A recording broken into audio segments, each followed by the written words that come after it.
Uma boa noite a todos e todas. Hoje nós vamos, então, iniciar mais um encontro do grupo Mulheres Revolucionárias e Educação. Terminamos a discussão sobre a Eleanor Marx, fizemos uma apresentação da autora, discutimos 3 textos da autora com as colegas que apresentaram a autora, e hoje a gente tem o prazer de receber a professora Manuela, que aceitou o convite para participar aqui do grupo do Espaço Marx de Campo Mourão, junto com outros coletivos que fazem parte da organização dessa atividade, e vários professores de outras instituições e universidades públicas. Então, a gente vai iniciar a discussão sobre a Clara Zetkin, e a professora Manuela é a nossa convidada de hoje. Desde já eu queria agradecer por você ter aceito o convite de participar dessa atividade.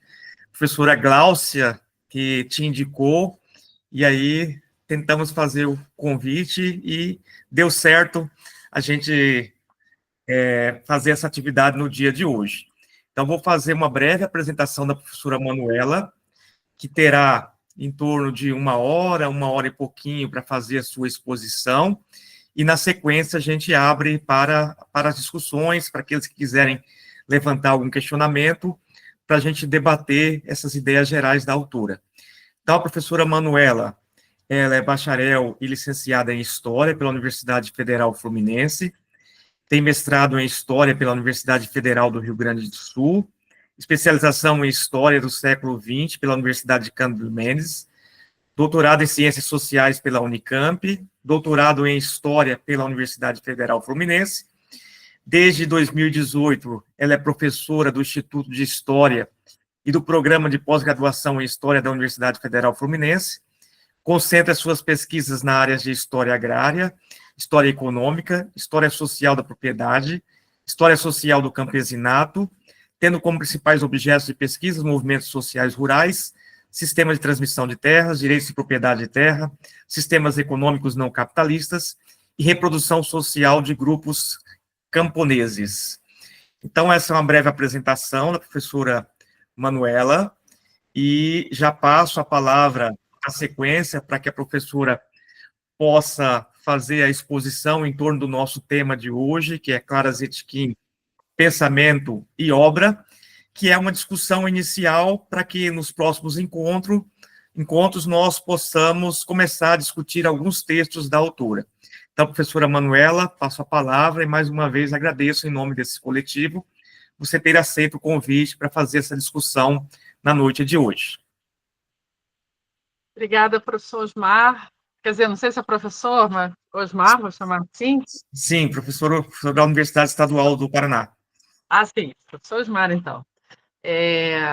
Vocês me ouvem bem? Eu vou ficar desse jeito aqui, acho que eu não preciso de microfone, não, porque eu fico melhor. Se me ouvirem bem, tá bom. Agradeço enormemente o convite do coletivo de vocês. É uma honra poder dar uma pequena contribuição, né, para o aprimoramento da nossa militância, né, da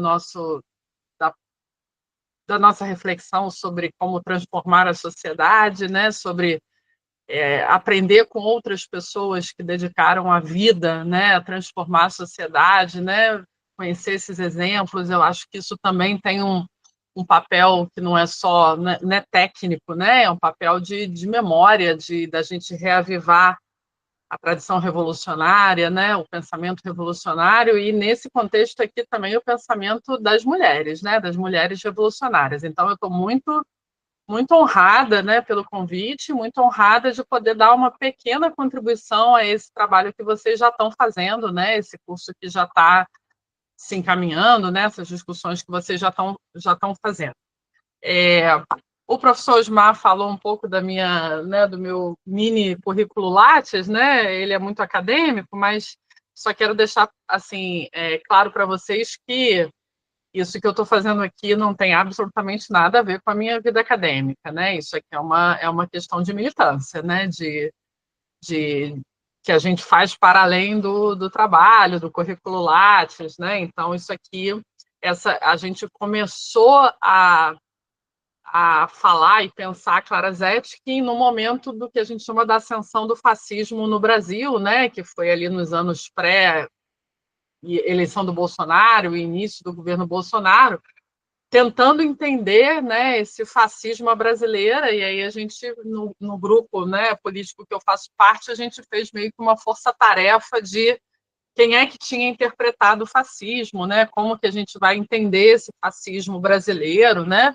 E aí a gente encontrou a Clara Zetkin, né? E aí eu fiquei meio responsável de fazer uma síntese, um pouco mostrar para as pessoas as ideias da Clara Zetkin, naquele momento muito ligado à ideia do fascismo, né?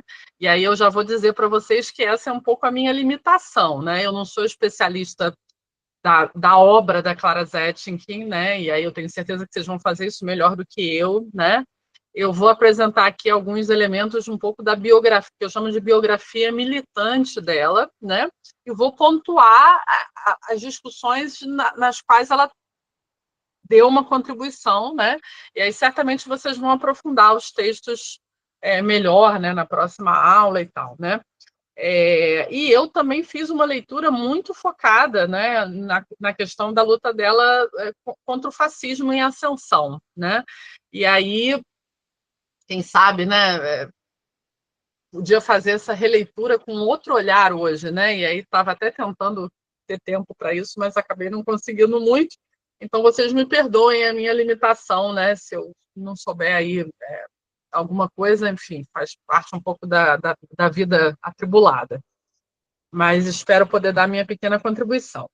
Então, eu vou começar naquilo que eu considero mais importante, que é a história de vida da Clara Zetkin, que mesmo que não tivesse escrito uma linha, ela escreveu, mas mesmo que não tivesse escrito uma linha, a história de vida dela é colosso, um colosso, né? De exemplo, de retidão, de militância, de fervor revolucionário, né? Eu acho que ela é um exemplo de uma militante revolucionária que deu a vida, e uma vida longa, porque ela morreu com 76 anos e ela militou exatamente 60 anos ininterruptos. E militou nos contextos mais difíceis de ditadura, de repressão, de guerra, enfim, em contextos muito diversos, né, dos dias de hoje, por exemplo, né? Então, assim, fazendo um enfrentamento muito direto, né, sendo presa várias vezes, correndo risco de vida várias vezes, e mesmo assim sem esmorecer, né? Sem perder a retidão, sem perder a linha, sem ser cooptada, sem se vender, sem se cansar e fazer outra coisa da vida, né? Quer dizer, uma trajetória de muita coerência, né? E eu acho que só pela trajetória ela devia ser mais conhecida e ser mais respeitada. E aí eu vou pontuar aqui alguns elementos dessa trajetória, até porque acho que são relevantes e informam a gente de o que ela estava discutindo e pensando, né, como coisas prioritárias em vários momentos diferentes da vida dela, que foi uma longa vida, né? Bem, Clara nasce, o sobrenome dela de solteira é Eisner. Ela nasce na Saxônia, na Alemanha, em 1857. Então, melhor a gente falar Saxônia, porque nem existe Alemanha nesse momento, né? A Alemanha vai ser unificada em 1871, né? Que ela vira país. Então, no momento, a gente está falando do reino da Saxônia, né? E ela passa ali a infância, né, a adolescência dela na cidade que ela nasce, né, e ela vai fazer curso normal para ser professora, né, uma das poucas coisas que as mulheres podiam fazer naquele momento, em Leibniz, numa cidade próxima também da Alemanha. E é nesse curso normal, quando ela tem aí por volta de uns 16 anos, que ela começa a ter contato com a militância, né? Que na época a militância organizada é a militância do Partido Social Democrata Alemão, que é o SPD, né? Vou usar a sigla a partir de agora, devem já ter ouvido falar bastante, né? Então, é o grande partido socialista, né? A grande esperança revolucionária, né? É o Partido Social Democrata Alemão, e ela entra, né? Ela conhece o Partido Social Democrata Alemão, entra nos seus quadros e passa a ser militante, então, a partir dos seus 17 anos, quando ela também se casa, né, com o seu companheiro que vai lhe dar o sobrenome, né, esse sobrenome Zetkin, né, que ele é russo, né? E aí, nos anos, né, nesses anos aí de 74 a 82, assim, eles têm uma intensa militância na Alemanha, né, distribuindo o jornalzinho do Partido Social Democrata, recebendo militantes clandestinos, perseguidos, né, fazendo um trabalho de base, fazendo um trabalho de apoio, de segurança e de divulgação na forma da distribuição do jornal escrito. Em 1880, os dois são presos pela primeira vez, né, pelo governo alemão, agora sim já alemão, o Bismarck, né, que faz aí uma intensa repressão aos socialistas, né, aos militantes de esquerda nessa época. Eles têm que, quando eles são soltos, eles têm que se exilar, senão seriam presos novamente, né? E a Clara vai para Zurique, na Suíça, e depois, né, 2 anos depois, encontra o seu companheiro em Paris, e eles vão ficar alguns anos exilados em Paris, né? Lembrando que nesse contexto era isso que acontecia com os militantes, né, socialistas, né? Ou se exilava, né? Era o caso de Marx, de Engels, de Lenin. Né? Você tem aí dezenas de militantes socialistas desses anos que estão circulando exilados, né? E aí eles formam meio que uma rede de exilados na Europa, né? Sobretudo em Paris era um ponto forte dessa rede. Inclusive, o marido da Clara vai organizar os exilados romenos e russos, né? Porque também tem a repressão que está acontecendo na Rússia, né? Ele vai fazer um trabalho de segurança, e Clara também. A Clara vai se tornar, nesse momento, correspondente em Paris do SPD, né? Então, ela manda de Paris o que está acontecendo em termos de militância, de articulação política, né? Como se fosse um jornalismo político. Ela manda essas cartas, né, essas notícias para a Alemanha e recebe, divulga, né? Ela fica aí como uma internet que não existia na época, nem telefone, né? Essas coisas eram feitas por redes entre pessoas e cartas, né? E a Clara faz essa ponte. Bem, em 1889, o contexto político alemão começa a mudar, né? A gente começa a ter o início de uma abertura, né, no sentido de liberdade de associação política, né? A ditadura, digamos assim. O Bismarck ele vai, inclusive, renunciar, né, como primeiro-ministro em 1890, e a gente tem um período de um pouco mais liberdade, né, de ação política que se abre na Alemanha a partir de 1890. E aí, Clara e o marido se voltam para a Alemanha, né? Quer dizer, eles não vivem no exílio, 10 anos depois, eles voltam e continuam a fazer o trabalho de militância, de organização, de divulgação, de ideias, de luta política, né? Para a Alemanha. Nesse momento, a Clara conhece Engels no Congresso da Segunda Internacional, né, e ela passa a fazer parte desse círculo de intelectuais e militantes, né, na rede do Engels. O Marx tinha falecido há pouco tempo, né, o Engels se colocava aí como grande herdeiro, né, e propagador das ideias do Marx, né, e aí Clara faz parte desse círculo próximo do Engels nesse momento. Em 1892, na Alemanha, a Clara começa a fazer um trabalho de organização de mulheres, né? E esse trabalho, que hoje a gente vai chamar de uma militância feminista, classista, é muito pioneiro, né? Ela é das primeiras mulheres no mundo, né, que vão dizer que para além da luta contra o capitalismo, é preciso lutar por pela igualdade de condições de gênero. A palavra de gênero não existe nesse momento, mas, enfim, né? Existe uma opressão específica que recai sobre as mulheres trabalhadoras e é preciso, né, que elas se organizem e para ir contra essa dupla, né, exploração, opressão, vamos dizer assim, de classe e de gênero. Então, me parece que as ideias da Clara, nesse ponto, elas, né, nessas origens do feminismo classista, né, ela vai escrever bastante sobre isso. Por quê? Porque ela vai ser redatora-chefe do jornal A Igualdade, que aí é a igualdade das mulheres, né? Entenda-se, né? Um jornal voltado para mulheres trabalhadoras, né? Esse jornal ele circula por mais de 20 anos, né? Quase 25 anos. Ele chegou a ter, pasmem, em 1914, esse jornal tinha 125 mil assinantes. Em 1914, né? Então, assim, é um colosso, né, de trabalho de base, vamos dizer assim, de trabalho de base, de conscientização, né? A partir desse jornal, a Clara vai expor, né, o seu pensamento sobre a luta das mulheres, né, a condição feminina no capitalismo e também como que devia ser a intervenção das mulheres para a construção do socialismo, né? Então é uma reflexão muito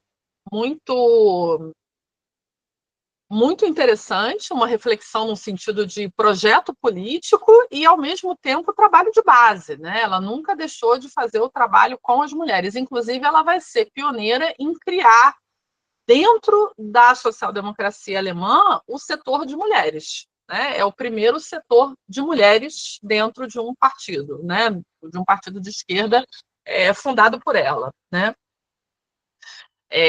Bem, ela passa, então, esses próximos anos, né, que eu vou dizer para vocês, né, mais ou menos até o início da Primeira Guerra Mundial, até 1914, né, ela fica de 1890 a 1914, né,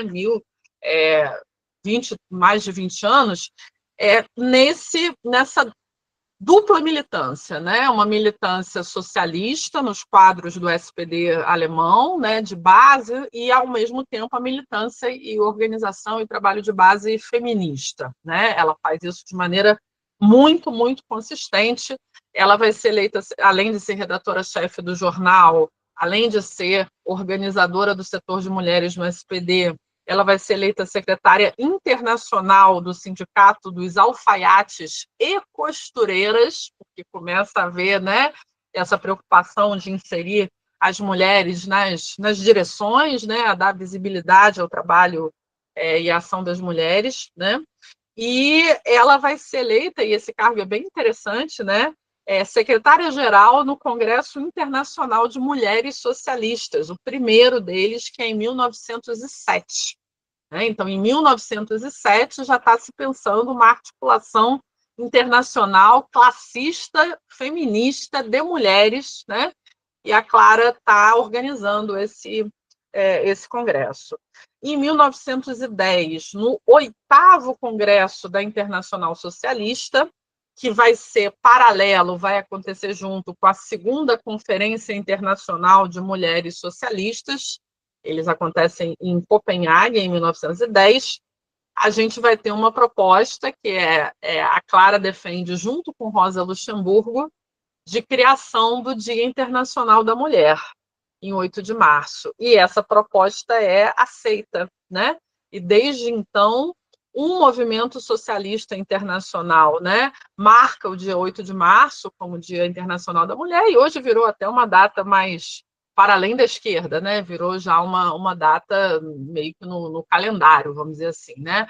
Mas é importante a gente marcar que o 8 de março é um dia de luta, né? Não é o dia da Rosa Vermelha, é o dia da luta das mulheres pela igualdade, e o objetivo de Rosa Luxemburgo e de Clara Zetkin era marcar esse dia como um dia de luta das mulheres pela igualdade e pelo socialismo, né?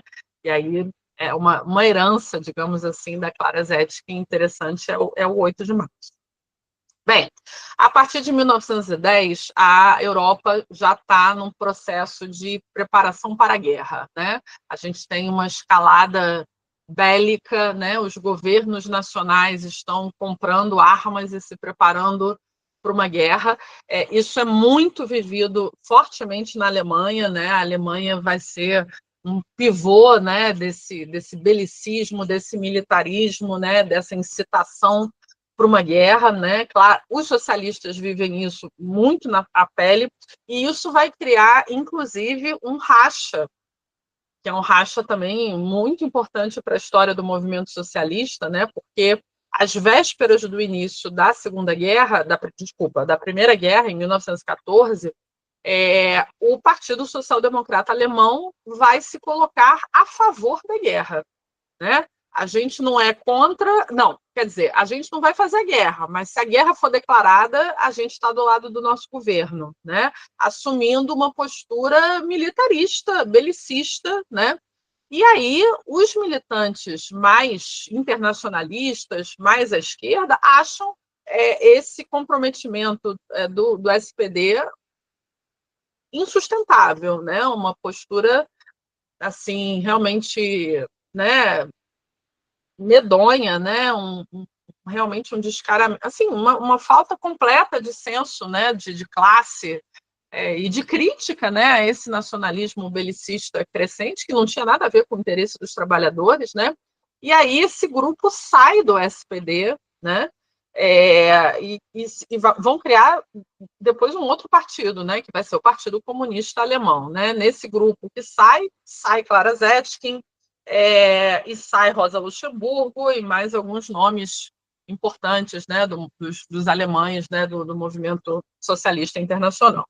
Bem, a guerra é uma guerra difícil, mas o pior da guerra é você ter que lutar contra os inimigos de guerra, né, que estão ali bombardeando a Alemanha, né, quer dizer, existe um contexto de quase morte, né, importante, e contra o seu próprio governo e contra os seus colegas que eram seus companheiros de partido de uma vida inteira. Imaginem uma guerra em muitas frentes, né? Para quem estava nessa posição da Clara e da Rosa Luxemburgo, do pessoal que fez parte da Liga Espartacus. Então, eles faziam uma guerra contra a guerra, né? Uma guerra, e aí faziam comícios relâmpagos, né? A gente pode dizer que esse é o primeiro movimento pacifista do mundo, mas, assim, também quero deixar, assim, ressaltar que é fácil a gente falar de paz quando a gente está num contexto de paz, né? Quando a nossa vida não está correndo risco, né? Você falar de paz no meio de uma guerra, sendo atacado por todos os lados, né, é muito mais complicado. Inclusive, eles vão ser presos várias vezes, né, na Alemanha por fazerem um discurso contra a guerra, né? E vocês, né, essa história vocês já sabem. As milícias do governo alemão, já um pouco depois da guerra, vão inclusive matar, né, Rosa Luxemburgo, o seu companheiro, enfim, né, eles correm realmente risco de vida, né? A Clara Zetkin sobrevive por um triz nesse momento. Bem, a guerra termina. Quando a guerra termina, esse grupo funda, né, que aí se sai do estado de guerra, né, volta a ser uma suposta normalidade, né, se não muito democrática, mas, enfim, algumas leis de segurança nacional são suspensas, e aí eles criam um outro partido, né, que vai ser chamado Partido Social Democrata Independente, isso é em 1918, e em 1919 o Partido Comunista da Alemanha. E aí vale a pena a gente falar que nesse período, né, nesses anos de guerra, é o ano da Revolução Soviética, né, da Revolução de Outubro, da Revolução Comunista, é o ano que Lenin, os bolcheviques, conseguem, né, vencer tomar o governo no Império Russo e instaurar, né, a União Soviética, né? E isso é muito impactante para Clara e para esse grupo que ela faz parte, né? Eles vão, a partir então de 18, ter na União Soviética leninista, né, um grande exemplo, um grande estímulo, né, para continuar a militância. Para eles, a Revolução Internacional está cada vez mais próxima, né? Tinha começado na União Soviética, depois ia ser a Alemanha e depois ia ser o mundo todo, né? Essas pessoas são pessoas que acreditaram, né, e deram a vida, né, para a construção desse socialismo mundial, né, e muito fortemente. Bem, a Clara vai participar do que a gente chama de Revolução Alemã, que acontece em 1918 e 19, né? Quer dizer, a parte mais, digamos assim, radical da República de Weimar, né? Onde a República de Weimar vai incorporar, ou vai tentar incorporar várias demandas, né? Que eram demandas dos socialistas, dos social-democratas, dos comunistas, enfim, um período de muita radicalização no sentido né, dos trabalhadores, do poder dos trabalhadores na Alemanha, né? E ela participa ativamente desses comitês locais, né? Chega a ser eleita deputada pelo Partido Comunista Alemão na Alemanha em 1920, né? Ela está na frente do que ela acha, né? Do que eles acham naquele momento que vai ser o início da Revolução Socialista na Alemanha. Bem, essa revolução vai ser contra-atacada, né, pelo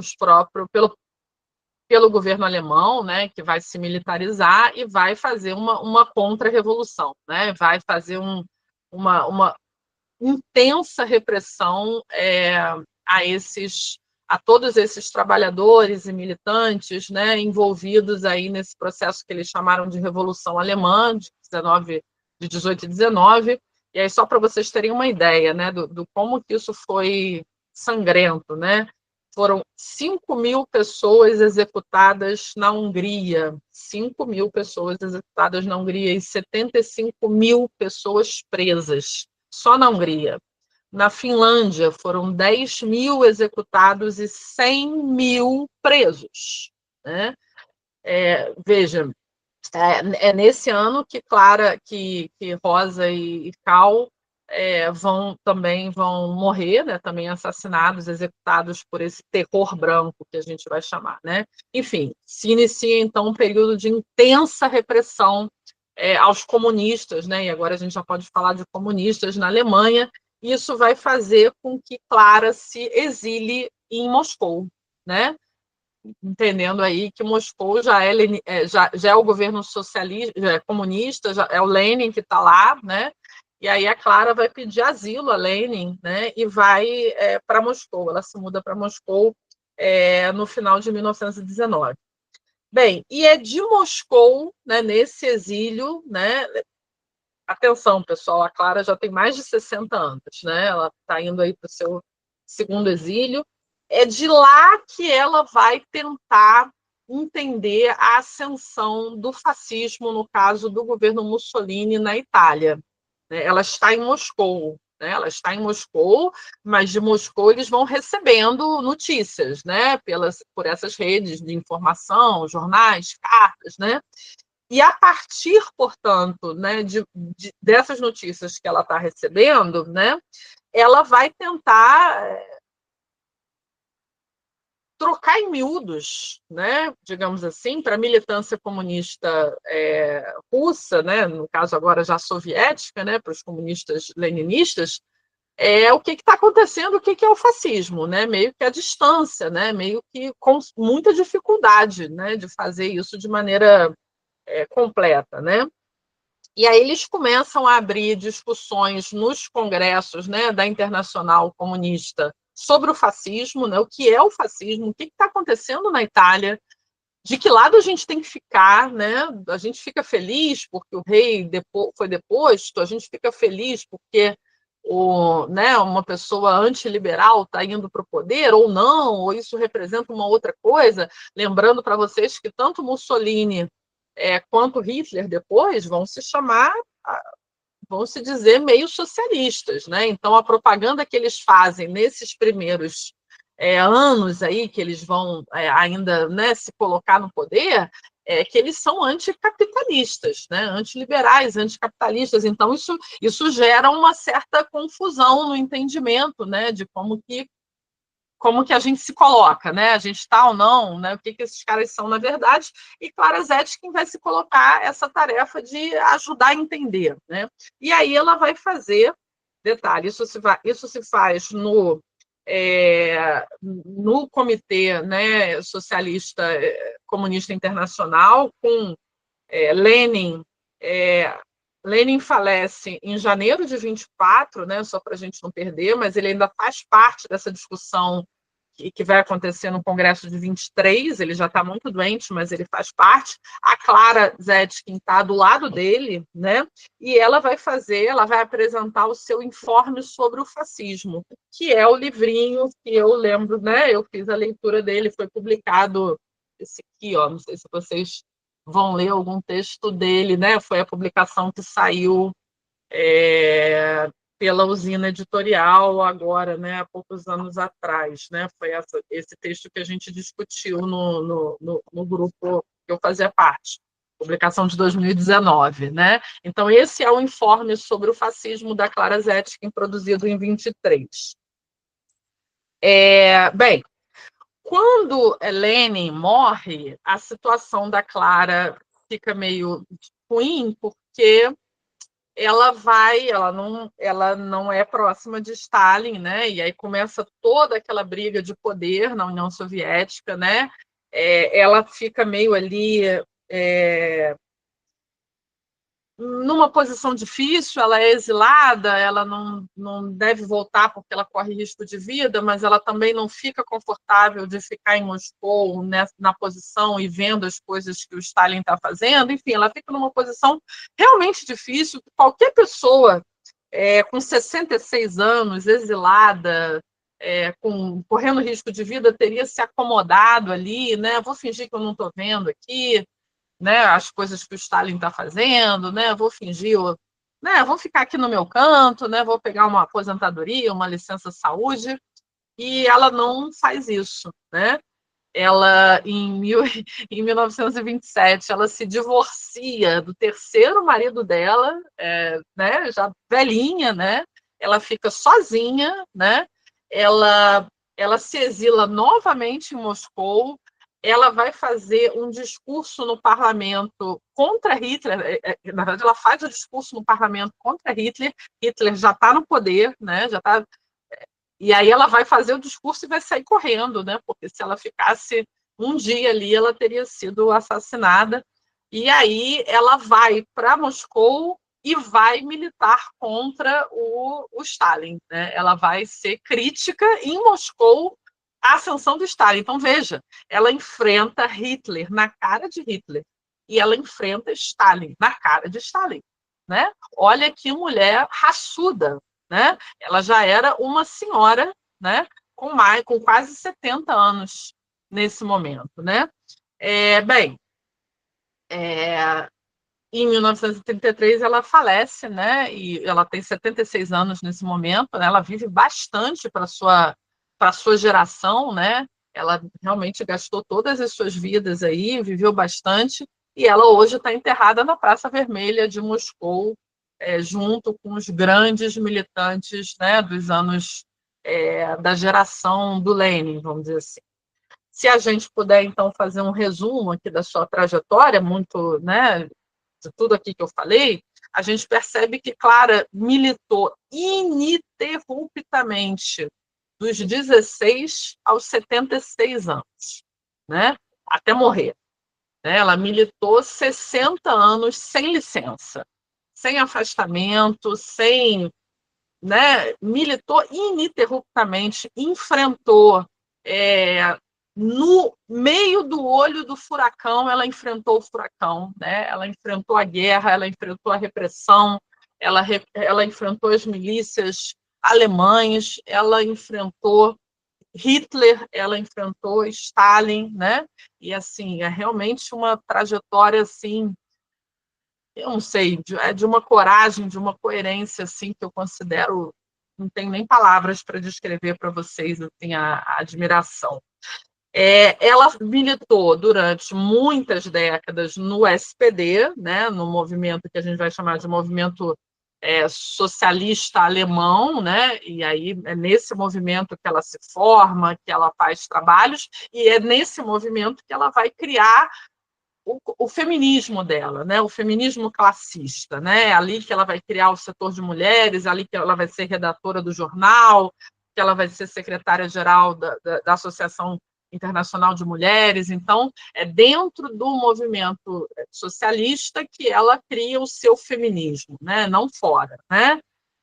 E, por último, né, ela tem, por último não, ela tem uma militância pacifista importante durante a Primeira Guerra Mundial, né, também falando contra a guerra no meio da guerra, não é para qualquer um, né, e ela vai ter uma militância comunista já após Revolução Soviética, clara, né, ela vai se colocar aí como agente, né, propagadora da revolução comunista, né, no seu próprio país, na Alemanha, na tentativa de construção disso na Alemanha, depois se exila em Moscou. E ela vai, no seio, né, daquilo que ela entende que era o comunismo, como ela achava que devia ser, né, muito próximo, né, de Trotsky e de Lenin, ela vai criticar o stalinismo, né, na cara de Stalin. Né? Então, realmente, ela tem uma postura, ela está no meio de todos os movimentos, ela em nenhum momento se furta a fazer trabalho de base, a fazer divulgação, a assumir cargo, a fazer comício, a escrever informe, a assumir tarefas, ela faz o trabalho intelectual e ela ainda é dissidente e fala o que as pessoas não querem ouvir, né, no momento que as pessoas são muito agressivas, né? Então, esses são os meus pontos principais que eu queria ressaltar para vocês, né? E aí, quem sabe seja aí o momento, encerro minha primeira fala por aqui, esses são os elementos importantes da vida, né? Da vida, da trajetória militante da Clara Zetkin, que eu queria reforçar para vocês, e aí passo a palavra aqui para o grupo para a gente continuar aí de uma maneira mais dialógica, né, na medida das minhas possibilidades. Obrigada aí pela atenção de vocês. Obrigado, Manuela.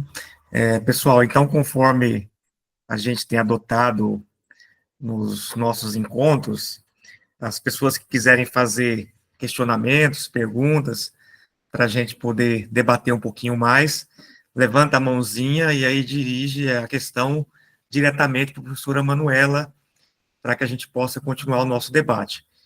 Tá certo? Então, quem se sentir instigado aí para fazer questões, podem se inscrever.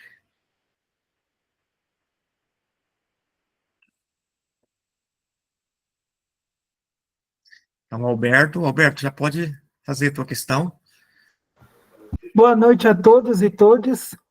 É um Boa prazer noite. estar aqui. Professora Manuela, eu gostei muito da sua exposição e gostaria de fazer a pergunta em relação às linhas de pensamento da autora, da Clara, em relação à questão da luta ideológica que se deu entre Trotsky e Lenin, pós-período de Revolução, e também enfrentamento com Stalin. Qual a posição que a Clara tinha em relação ao trotskismo, ao leninismo, e a senhora bem disse também a oposição que ela fez ao stalinismo. Muito obrigada. Ao stalinismo, né? Tá. Posso responder direto, Osmar? Pode sim. Então, vamos lá. Bem,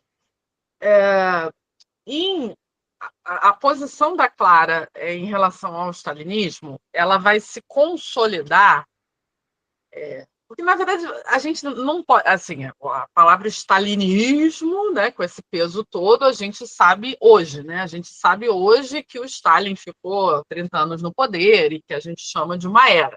Na época da Clara, não. Na época da Clara, ele era uma pessoa que estava tentando, né, que podia ficar no poder 2, 3 anos, né? A gente não tinha ainda a questão de uma era stalinista, né? O que ela via era o Stalin agindo, né? E aí o início do problema dela com o Stalin se dá justamente na posição que o Stalin vai ter em relação ao fascismo, à ascensão dos fascismos, né? Por quê? E aí vou aprofundar um pouco essa discussão, porque eu acho que vale a pena, né? Bem, deixa eu tentar não ter que fazer a discussão toda do fascismo, mas, enfim. A Clara vai ter uma posição de que era preciso fazer uma aliança de todo mundo contra o fascismo. Inclusive, mesmo ela sendo comunista, né, e se assumindo comunista exilada e tal, ela falava, olha, até com a SPD a gente tem que falar, a gente tem que fazer uma frente ampla, né? E aí é o início da discussão sobre a frente ampla, né? Ela fala, o perigo do fascismo é muito mais grave do que vocês estão pensando. Eles podem realmente, se eles chegarem no poder, e ela começava a perceber isso a partir do que Mussolini estava fazendo com os comunistas na Itália, né? Vejam, pessoal, isso é tudo... Veja, Mussolini chegou ao poder em 23, a Clara faz esse informe em 24. Você não tem ainda nem muitos elementos, né? E faz isso à distância, com a censura. Então, assim, era até difícil você saber o que estava acontecendo, mas já havia, né? Você já tem o Gramsci sendo preso, né? Você tem a perseguição, né, dos camisas pretas, né, que são os fascistas, aos camisas vermelhas, né, que são os comunistas italianos, e você já tem uma milícia, né, funcionando na Itália a partir de 23. E ela fala, olha, isso vai ser muito pior para a gente se esse pessoal chegar ao poder, vai ser muito pior para a gente do que, digamos assim, do que uma ditadura liberal capitalista disfarçada, né? Esses caras são mais violentos, mais agressivos, né? Eles são, digamos assim, eles são eles são os assassinos do capital, né? Que os capitalistas contrataram para matar o comunismo, né? Eles são a parte violenta, né? Que vai estar no poder, e é melhor a gente não deixar com que eles cheguem e fiquem muito tempo no poder, e a gente vai, inclusive, abrir mão um pouco dos nossos pudores e vai fazer aliança, né, com gente de mais ou menos esquerda, tal, em nome do combate ao fascismo. Então, essa é a linha defendida pela Clara. E, nesse momento de 24, o Stalin, junto com o seu grupo, né, que já está ali se consolidando, vai discordar dela. Vai dizer, não, eles vão se colocar como ultra-esquerdistas, né? A gente não vai se aliar com ninguém. A gente quer mais que os fascistas matem todos os nossos inimigos, inclusive da esquerda. Para a gente é melhor, né? Para a gente, e aí, tomara que isso não lembre vocês de um pouco da discussão brasileira, né? Mas que lembra, né? Para a gente, quanto pior, melhor. Né? Essa é a linha stalinista, né? Quanto pior ficar, melhor para a gente da ultra-esquerda, né? É melhor que ele elimine, que ele mate o que eles vão chamar os pelegos, né? E que aí a gente tem mais espaço, né? Eles, digamos assim, inimigo do nosso inimigo vira nosso amigo. É mais ou menos isso que o Stalin vai defender em relação ao fascismo. Inclusive, o Stalin vai assinar um tratado com Hitler, né, de não agressão lá no início da guerra, eles conseguem isso. E isso, obviamente, isso é contra o que a Clara está pensando, vendo, né, é contra a posição da Clara em termos de internacionalismo, de solidariedade internacional, né, é contra a leitura que ela faz, né, da coisa de que era necessário um movimento de massas, era necessário que os comunistas se enraizassem na sociedade, se enraizassem entre os trabalhadores, não era para eles ficarem num gueto, né, se achando os puros, né? E aí é aí que se dá, digamos assim, um embate da Clara com o Stalin, né? Enfim, essa situação entre eles fica tensa a partir de 24, né? E detalhe é que ela está em Moscou nesse momento, né? Então ela vai ver o Stalin se consolidar no poder a partir de 27, né? Mas ela continua defendendo, né, essa linha da frente ampla, né, e de uma outra leitura sobre o fascismo. Bem, quando Lenin morre, e aí uma coisa, e aí vale a pena fazer essa discussão também, né? Lenin morre em janeiro de 24, a Clara vai se colocar como uma herdeira, né, como uma propagadora das ideias do Lenin no Comintern, né, no Congresso da Internacional Comunista, né? Ela vai toda hora lembrar o que Lenin dizia. E vocês lembrem que nesse momento é um momento onde a memória do Lenin está sendo muito disputada, né? Todo mundo diz que é leninista, só que se faz uma leitura do leninismo completamente diferente, né? E a Clara está toda hora lembrando, ó, pessoal, Lenin não dizia isso, e ela está falando isso na cara do Stalin e dos stalinistas, que se dizem herdeiros de Lenin, né? Então ela está denunciando uma falsidade ideológica do Stalin na cara do Stalin, né? Muito, muito, muito corajosa de fazer isso, né? Ainda mais na posição de exilada e protegida que ela era, né? Quer dizer, o Stalin podia ter acabado com ela a qualquer momento, né? Bem, a linha da Clara não é vitoriosa, né? O Stalin vai chegar no poder e vai consolidar essa linha dele de deixa os fascistas matarem quem eles quiserem, né? Não vamos mexer uma palha para impedir a ascensão do fascismo nem na Itália e nem depois na Alemanha, né? E Stalin começa a fazer um movimento contra quem falava contra ele, né? Vocês sabem disso, né? Inclusive impedindo, censurando, né, amigos da Clara, né? Em 27, Stalin expulsa Trotsky, né? O exílio do Trotsky, né? Também porque o Trotsky está fazendo essa denúncia, né? Do coisa. E Clara fica olha que coisa, né? Ela fica em Moscou porque ela não tem para onde ir. Ela já é uma senhora, né? Já tem 70 anos. Ela está cega, né? Ela separou-se do seu marido, ela não tem para onde voltar, ela é perseguida na Alemanha, né? Ela fica em Moscou, mas ela vai ficar em Moscou falando contra Stalin até morrer, né? Até 1933. Então, nos congressos que vão acontecer em 28, em 29, ela está denunciando o stalinismo na frente do Stalin, né?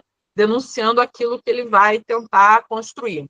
Ela falece em 33, bem, né? O que ela fala não é capaz de mudar o rumo do stalinismo, né? Vocês sabem disso, mas ela tem um papel muito coerente, muito reto, né? Ela não abre mão nem um momento, mesmo na situação difícil em que ela se encontrava, de denunciar aquilo que ela está considerando os desmandos, né? A falta de coerência leninista, né? Do Estado. Então, é isso que eu tenho para falar, né, da posição da Clara com Stalin. Lembrando que ela morre em 33, pessoal, e o Trotsky né, continua na linha política dela, né? E é interessante isso, né? Porque ninguém fala isso, né?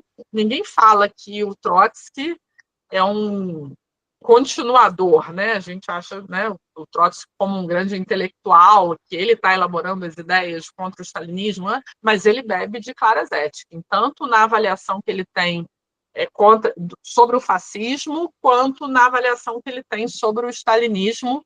Ele é muito influenciado e ele meio que vai continuar defendendo a posição da Clara Zetkin depois do falecimento da Clara Zetkin, né? Eu acho que não vou dizer mentora, né, mas a grande influência intelectual e política do Trotsky em relação ao fascismo e ao stalinismo foi a Clara Zetkin. Eu advogo essa importância. A Mônica faz um questionamento aqui que, em parte, me parece que você já respondeu. É possível afirmar que ela enxergou a degeneração da Revolução Socialista nas críticas a Stalin? Então, ela enxerga junto com um grupo que enxerga. Ela está ali junto com Trotsky, né? Quer dizer, eles fazem parte de um grupo que vão disputar o poder com os stalinistas e aí perdem, né? 27 perdem, mas ela é contemporânea a esse grupo, né? Ela não enxerga antes da coisa acontecer. Isso aí seria uma coisa meio milenarista, meio messiânica. A gente não está aqui falando de premonição, a gente não está falando de intuição.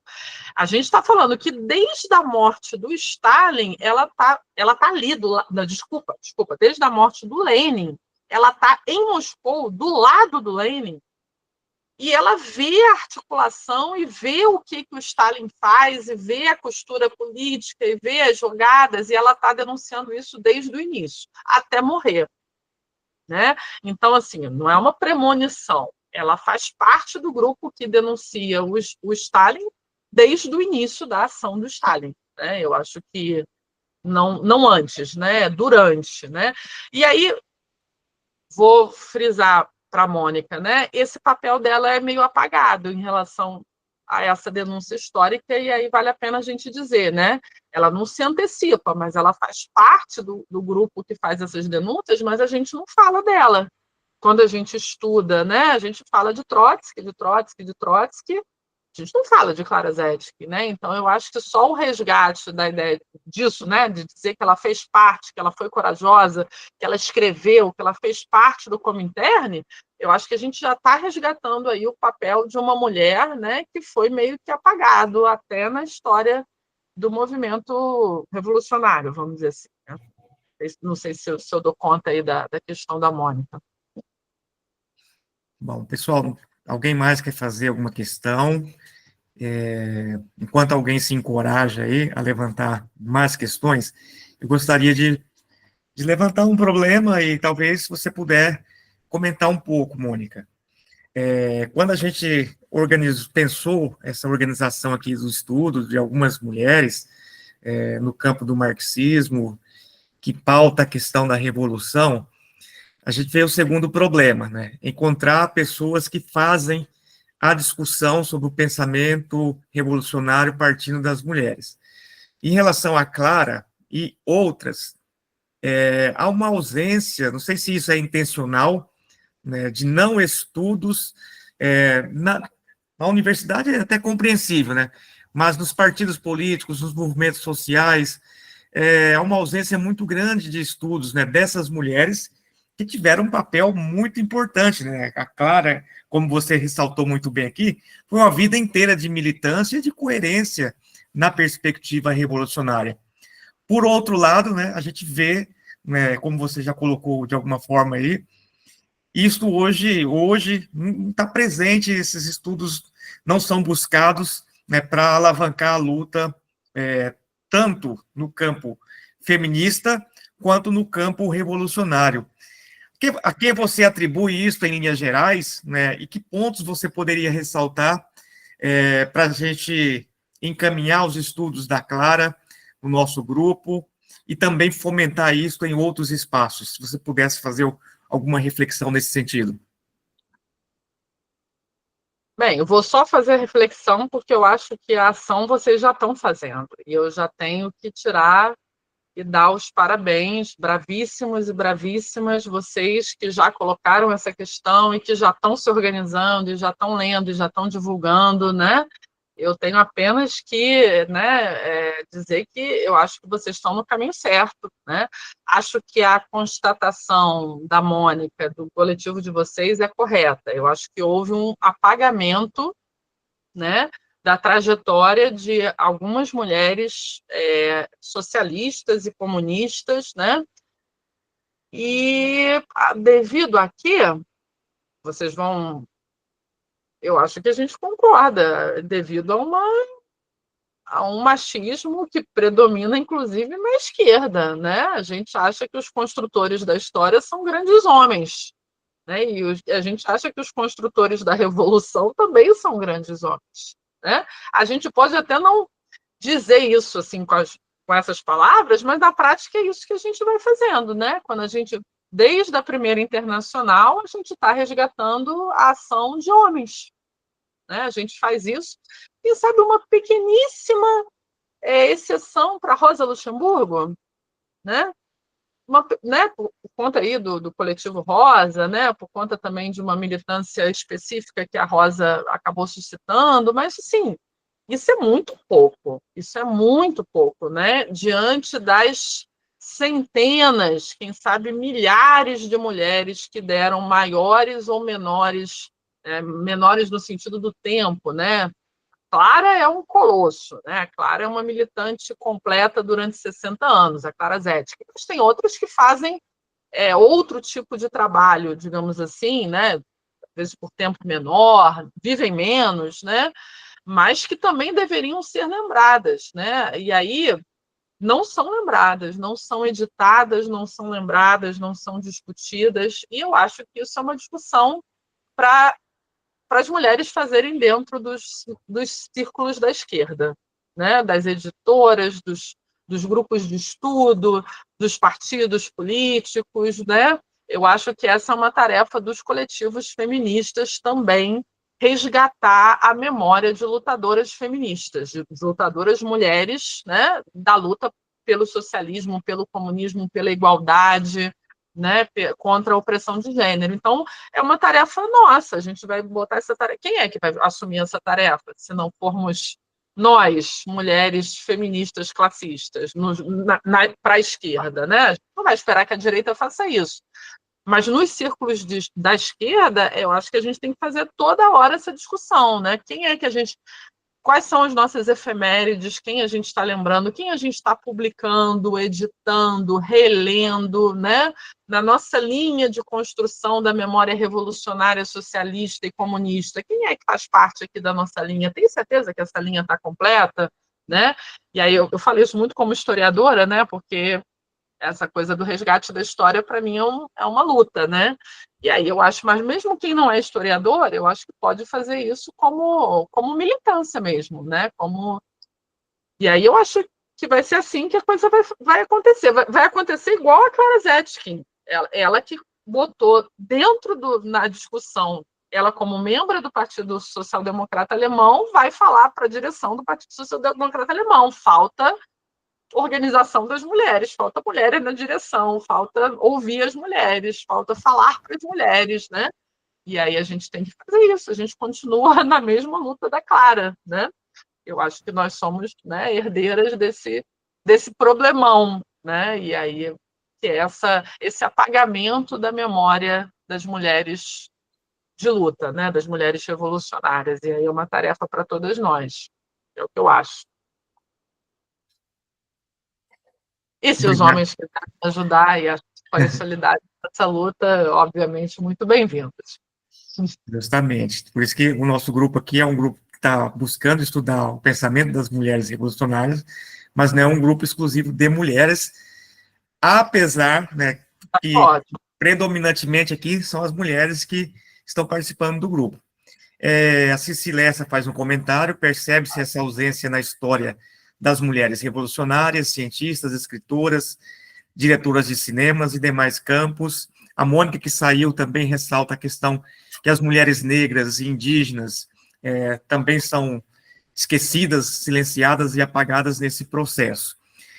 Não sei se mais alguém quer fazer alguma outra questão. Se não houver mais questões, eu quero agradecer a Mônica, desculpa, a Manuela, por ter feito essa discussão introdutória ao pensamento da Clara Zetkin. A gente vai proceder mais 3 encontros, e a gente selecionou 3 textos da Clara para a gente fazer essa discussão, e assim a gente vai desenvolvendo esses estudos, justamente por entender, né, que essas mulheres, né, que deram uma contribuição tão importante para a luta da classe trabalhadora, da luta revolucionária, elas não podem ficar esquecidas, porque trouxeram uma contribuição importantíssima para a nossa luta, né? E sem as mulheres, provavelmente a gente não vai ter uma sociedade emancipada, né? Ou seja, relegando a mulher um papel secundário. A professora Suzana Gimenez levantou a mão, vou passar a palavra para ela. Na sequência, se mais alguém quiser dirigir uma questão, a gente tem até às 20 horas, mas é o grupo que comanda aqui, né, o nosso ritmo. Suzana, pode falar.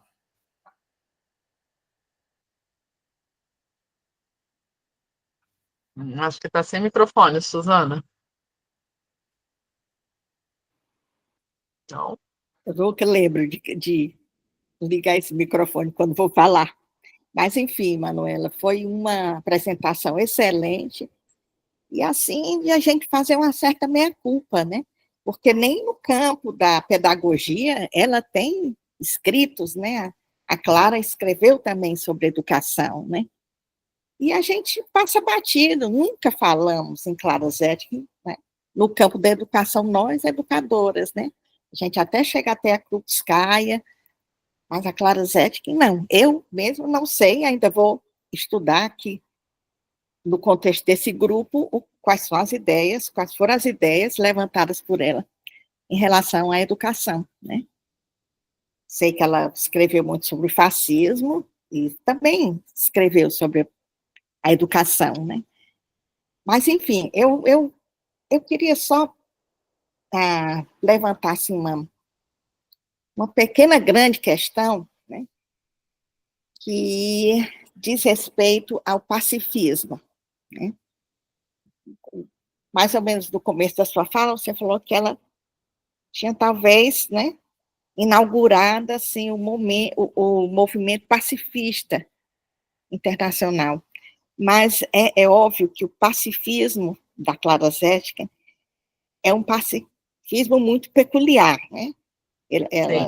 Ela estava... Não é paz e amor, né? Lembrando, né, do Martin Luther King, que era inspirado em Gandhi, é um outro tipo de pacifismo, né?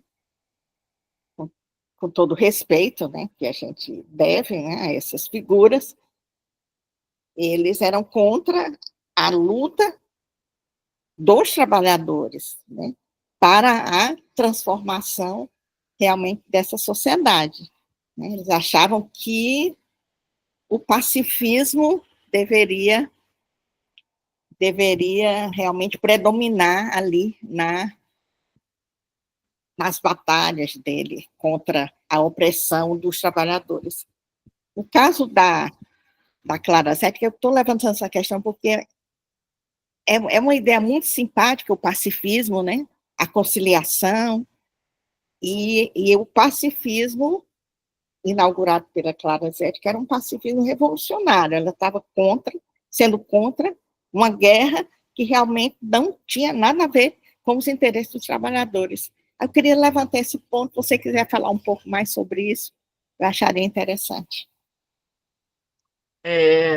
Obrigada, professora Suzana, obrigada pela contribuição. Vou só complementar o que você já colocou, né? Não é um pacifismo paz e amor, né? Não é um pacifismo no sentido de, eu sou da paz, né? Uma paz acima de tudo. Inclusive, para deixar isso um pouco claro, né?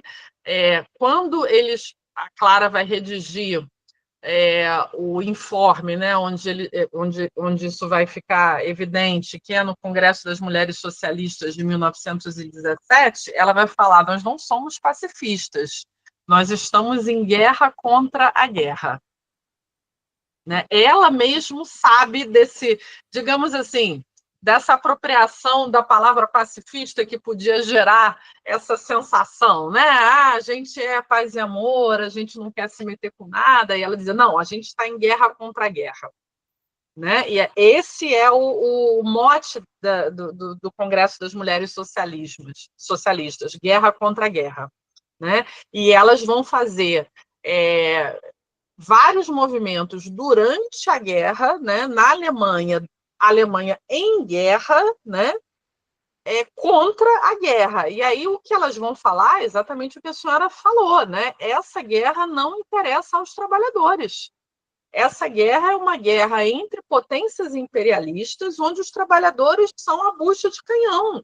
Né? Os trabalhadores estão morrendo para que as potências imperialistas conquistem suas colônias, seus mercados, consumidores. Né? O capitalismo está botando os trabalhadores para morrer, então a gente tem que ser contra essa guerra, que é uma guerra onde só os trabalhadores morrem. Né? Então, esse é o mote, é essa denúncia que elas vão fazer. né, que as mulheres socialistas vão fazer ao longo da guerra, né? Por isso, inclusive, ela vai ser presa e tal, né? Então, acho até, quem sabe eu até tenha usado equivocadamente, e aí a fala, né, da Suzana me chama um pouco a atenção, né? A gente usar a palavra pacifista, quem sabe seja um pouco anacrônico e dê um pouco uma ideia um pouco errada do que exatamente essas mulheres estão fazendo ao longo da Primeira Guerra Mundial, né? Elas, na verdade, estão se mobilizando, fazendo guerra à guerra, né? No meio da guerra, né? Correndo risco de vida aí de todos os lados ao fazer isso, né? Então, concordo com você, Suzana. Acho que a tua colocação está super correta, né? E acho que vale a pena até revisar um pouco o uso da palavra pacifista, né? Porque pode remeter a um outro contexto, né? Um outro movimento, a uma outra linha. Movimento da cultura da paz, né? Do paz e amor, né? Do Paz paz e e amor. amor, né? Pois é, não tem nada a ver com isso. Nada. Não tem nada a ver com isso. Muito obrigada, é isso mesmo. Muito obrigada. Nada. A Renata levantou a mão. Renata? Oi, Manuela, aqui é Renata, Oi, eu sou da Universidade Federal de Juiz de Fora, professora aqui. Foi um prazer te ouvir aí. Eu não tenho ainda leitura sobre a Clara Zetkin, né? Com o nosso grupo aqui eu vou me aproximar, né? Eu estudo teoria da reprodução social. E aí eu queria um pouco te ouvir a esse respeito, assim, né? Um pouco como uma curiosidade. O trabalho da Clara Zetkin é muito voltada para essa questão do fascismo e tudo, ou ela tem trabalhos que tratam da questão da mulher, trabalho produtivo, trabalho reprodutivo, né? Como é que fica essa questão, né? A interlocução dela com as questões de economia política, se você puder me falar um pouquinho, obrigada. Tá. Renata, obrigada pela questão, obrigada pelo interesse. Não vou, assim, eu tenho uma pista, mas eu não tenho uma resposta. Por quê, pessoal? Porque nisso que a Clara Zetkin morreu, né, em 1933, e a gente ainda tem aí 20 anos de Stalin no poder, com tudo que o Stalin fez, né, de destruição da memória física e, né, do legado intelectual dos seus oponentes, as coisas que a Clara Zetkin escreveu também foram destruídas, perdidas, né? Existe um problema de fontes, né? Onde a gente encontra as coisas que a Clara Zetkin escreveu.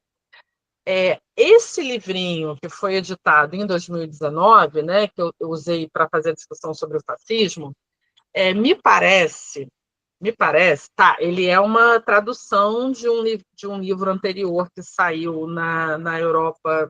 Aí, vocês me ajudem, a minha memória está muito ruim, mas, enfim, né, fizeram um livrinho desse em inglês, ou nos anos anteriores, ele foi traduzido para o português em 19.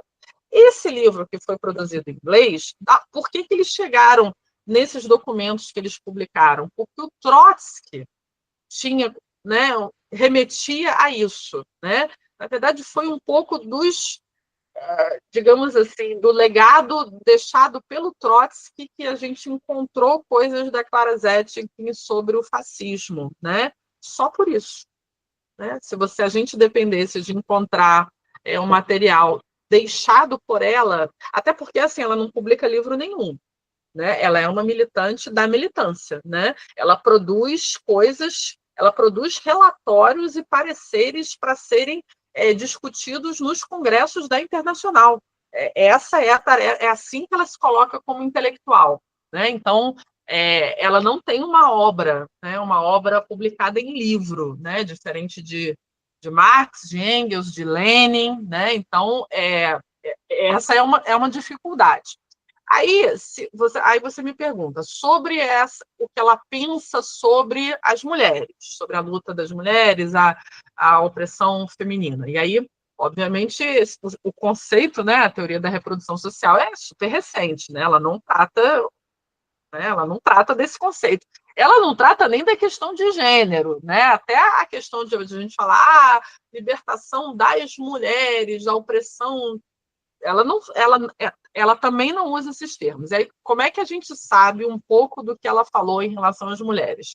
Pelos diversos números desse jornal que ela foi editora-chefe. Esse jornal é chamado A Igualdade, né? E ele foi publicado entre 1892 e 1917.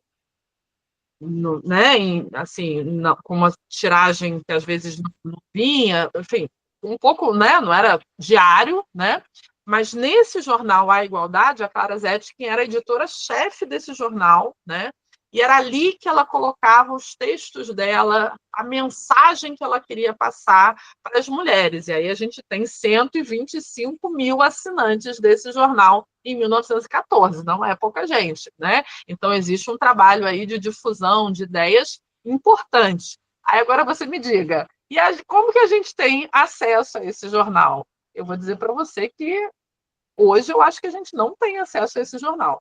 Eu procurei isso, pelo menos em 2019 e 2020, né? Eu queria saber um pouco mais. E aí, esse jornal não está digitalizado. Se tivesse digitalizado, está em alemão.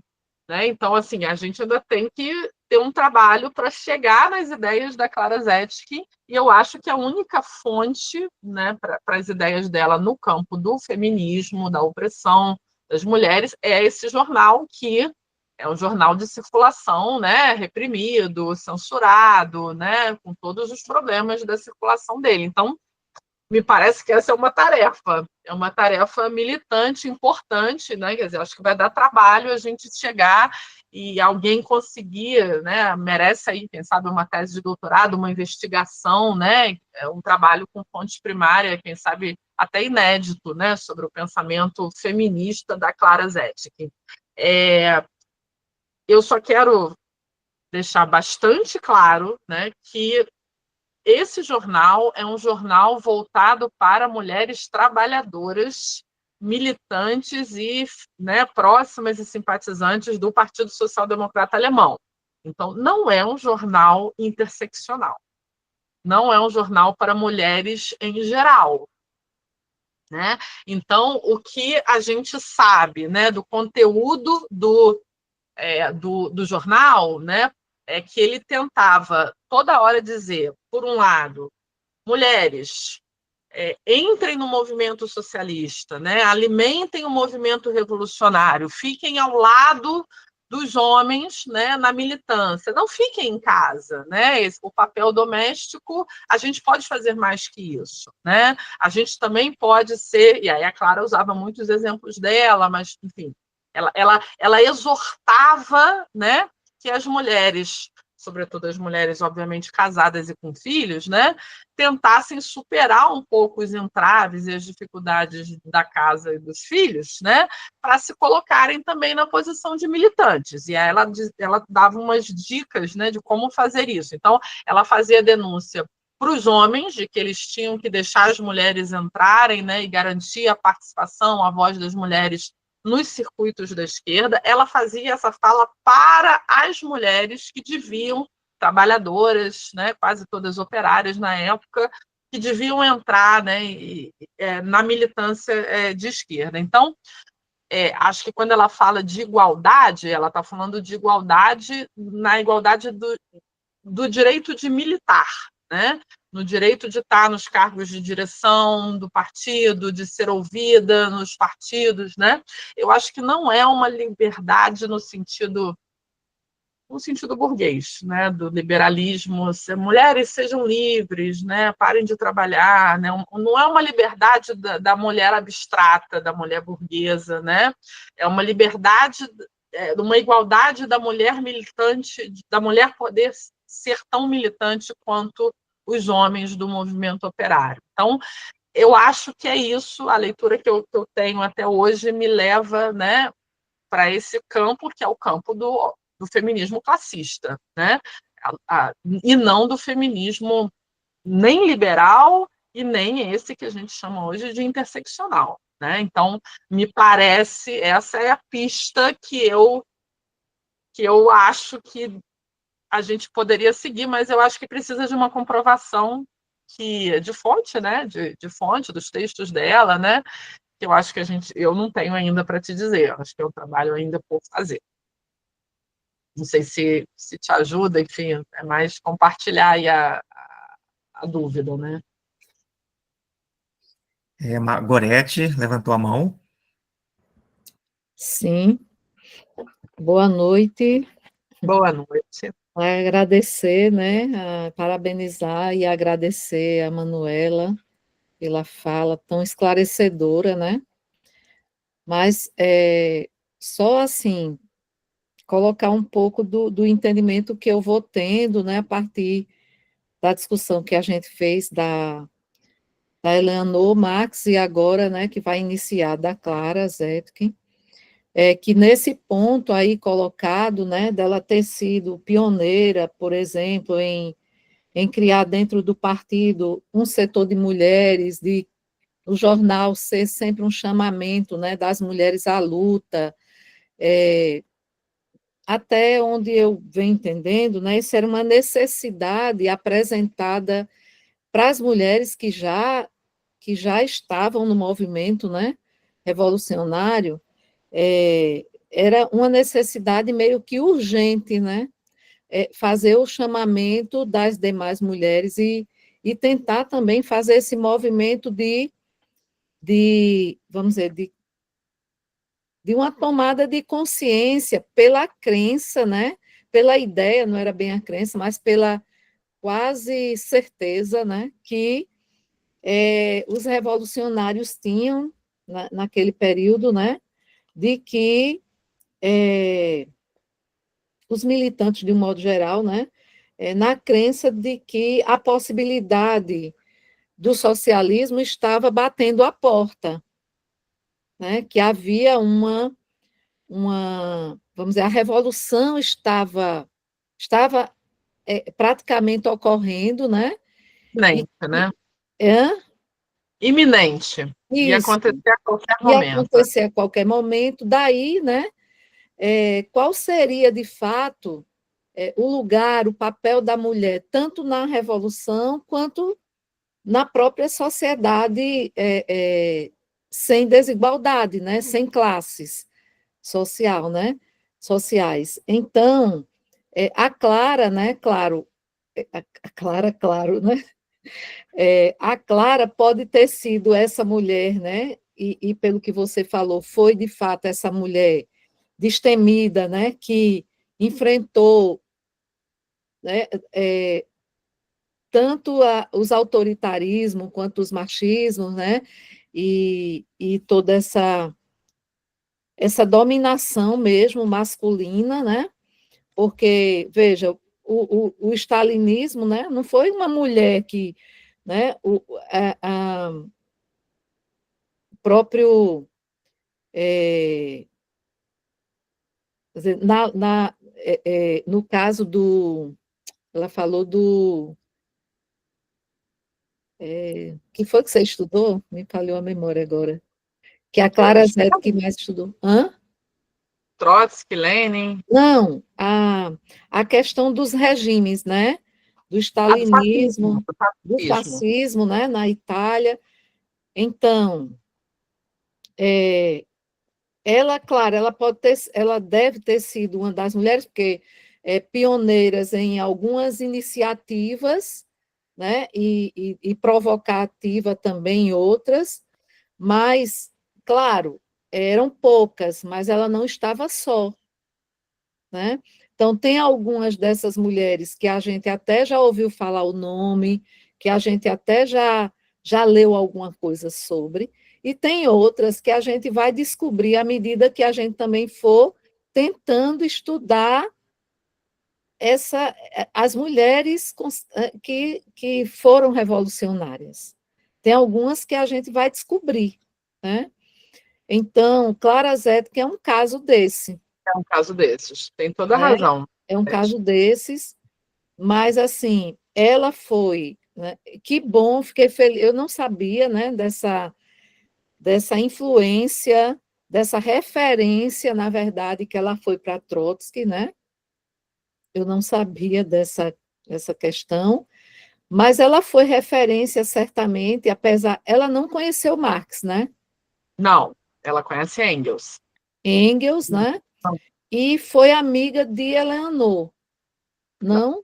Não, Eleanor Marx não. Contemporânea Foi amiga muito do Lenin. Ela do fica do Lenin. lado do Lenin até ele morrer, assim. Ela se coloca como grande, assim, defensora das ideias do Lenin, né? Mas Ao ela lado do era, Trotsky. mas era vamos dizer assim, era contemporânea, né? Do Lenin. Do Lenin. Do Lenin. Tá. Quando Certo. ela morre, né? Veja, quando ela morre, o Stalin fica ainda no poder durante 20 anos. Então, assim, ele é um pouco mais novo que ela, né? Ela está mais na geração do Lenin. Ela acompanha o Lenin de 1890 até 1924, né? Durante mais de 30 anos. Ela é uma leninista, né? Muito fortemente, né? Ah, tá. Então, em termos de geração, eu acho que é mais isso, né? Do que Isso. propriamente. Ela não é da geração do Marx, ela é da geração do Lenin. Certo. Também muito amiga da Rosa, né? Ela era Amiga muito... da Rosa Da e fez um Rosa. monte de coisa junto com Rosa na Alemanha. Sim. Certo. Só que a Rosa morre, né? Rosa é assassinada em 1919, né? E aí a Clara continua viva. E a Clara continua viva até 33. Então a Clara continua lá.